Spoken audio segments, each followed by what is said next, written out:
lot of clients, let's say buyers for instance, a lot of buyers that I work with want to know the minute that they're going to get the keys to be able to move into a home. And a lot of them think, and until we share and educate them, they think it's going to happen at the title company. I was going to say right as they sign. Yeah, right as they sign. Yep. No money has been paid to the seller yet at that point, so No. It's not their house yet. They signed, but they haven't. It's not theirs yet.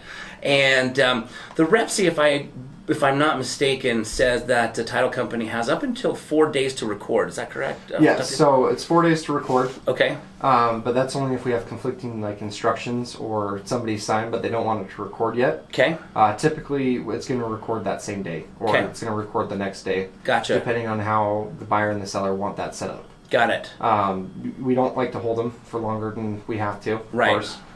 So if we have the instructions and we're ready to record, we're gonna record the second that we get the funds and we get the approval from everybody that, hey, yes, let's get this recorded and get this done. Wonderful. So normally people will show up. They want the key. They want the keys at closing, of course. Right. And then I got to be the bearer of bad news. Just kidding.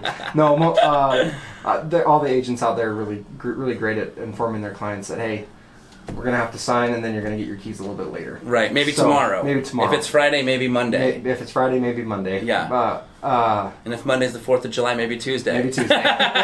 See, that's why that's actually in there. So your settlement deadline is on a Friday. Yep. And you're not going to be able to record that day. Say you sign at like 3:30. Right. So, after the wire. you can't get your wire in. Yep. We're not going to get that till Monday. Yep. Let's say Monday is a holiday. Yep. And now it's Tuesday. Yeah. You're on your 4th day. Yes. So you have to record that day. Right. So that's why that 4 days is in there. It's not so that we can just hold it and wait 4 days to record. Yes. It's so that if that holiday or something pops up because your settlement deadline's on a Friday, Yep. that gives you the ability to record the next week on like a Tuesday. Got it. Good to know. For a lot of my clients, they're always asking me, when do we, because they want to schedule moving trucks and all that stuff.